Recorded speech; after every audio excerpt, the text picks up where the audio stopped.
Baik, Assalamualaikum warahmatullahi wabarakatuh. Saya Adam Noval Alvito Pusung dari Prodi Pariwisata Fakultas Pariwisata Industri Kreatif. Di sini saya akan mempresentasikan mengenai studi bisnis kelayakan pariwisata. Nah, bisnis apa sih yang saya ambil di mata kuliah hari ini? Saya mengambil bisnis motel. Kenapa saya mengambil bisnis motel? Karena bisnis motel ini memiliki sebuah peluang yang cukup bagus. Karena jika dilihat dari banyaknya wisatawan-wisatawan yang berkunjung ke tempat wisata, tentu saja membutuhkan sebuah akomodasi penginapan. Nah, di sini saya mencoba untuk menyediakan sebuah akomodasi penginapan tersebut. Akomodasi penginapan tersebut saya namakan Paradise Motel.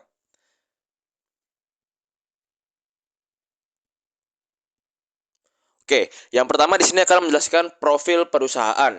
Yang pertama, nama perusahaan adalah Motel Paradise. Nah, untuk sejarah singkatnya, motel adalah jenis penginapan yang relatif murah dan biasanya terdiri dari kamar-kamar yang berada di sepanjang koridor yang menghadap ke area parkir. Motel biasanya terletak di dekat jalan tol atau jalan raya sehingga mudah diakses oleh wisatawan yang menggunakan kendaraan pribadi.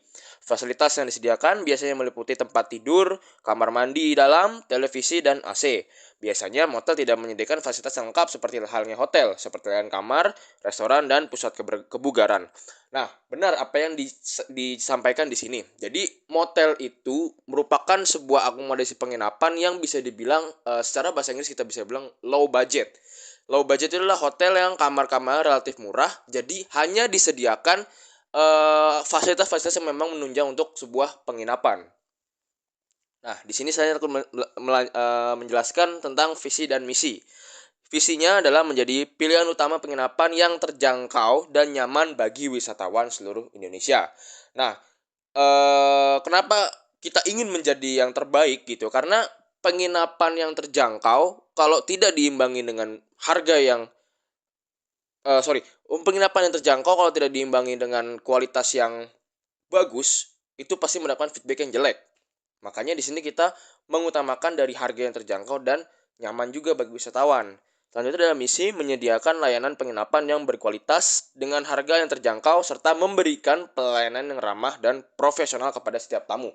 Jadi selain kita memberikan harga yang terjangkau, yang murah, yang istilahnya low budget, kita juga berusaha untuk memberikan pelayanan yang ramah dan profesional kepada setiap tamu.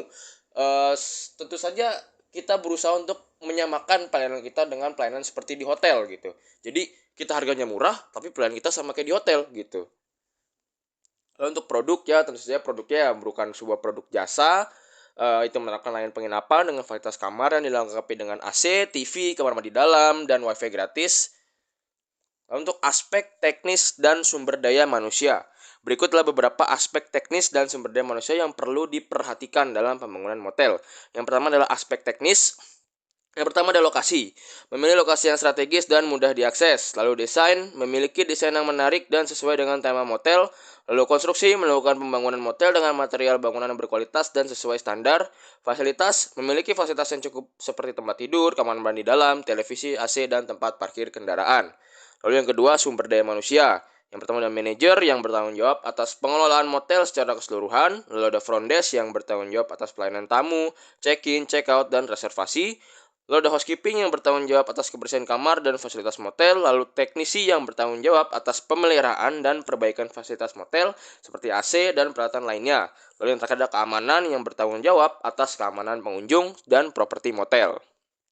Lalu untuk modal, berikut adalah rincian dari modal biaya pembangunan hotel. Dari pertama biaya pembelian tanah sekitar 400 juta, lalu kedua biaya perencanaan dan desain sekitar 200 juta, lalu ketiga biaya konstruksi dan bangunan sekitar 300 juta, biaya peralatan dan perlengkapan sekitar 200 juta, biaya promosi dan pemasaran sekitar 100 juta, dan biaya lain-lain seperti izin, pajak, biaya pengacara sekitar 200 juta.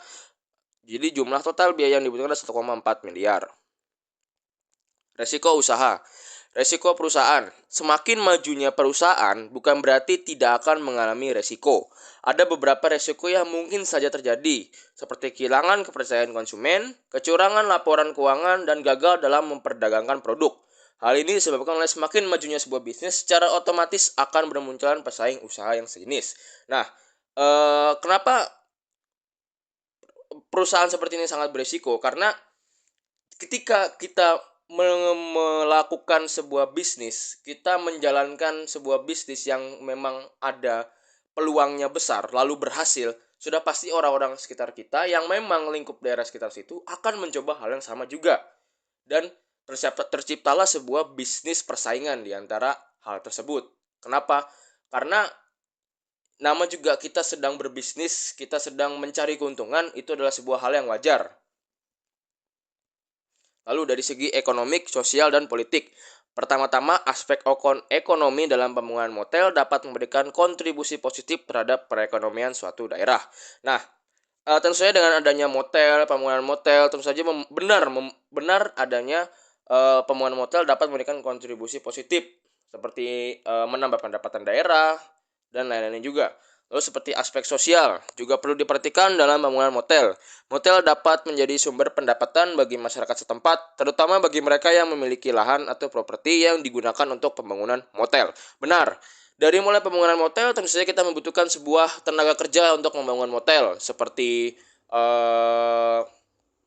pekerja-pekerja proyek membangun motel. Lalu juga kita motel sudah terbangun, kita tentu saja membutuhkan sebuah sumber daya manusia yang bekerja seperti di front desk, housekeeping, keamanan, dan teknisi. Itu kita usahakan untuk menggandeng masyarakat lokal agar bisa bekerja di motel kita. Dan juga perlu juga diperhatikan aspek politik dalam pembangunan motel. Pembangunan motel harus memperhatikan kebijakan dan regulasi yang berlaku di daerah tersebut. Dan ini memang benar, karena setiap daerah tentu saja memiliki regulasi dan kebijakan yang berbeda-beda.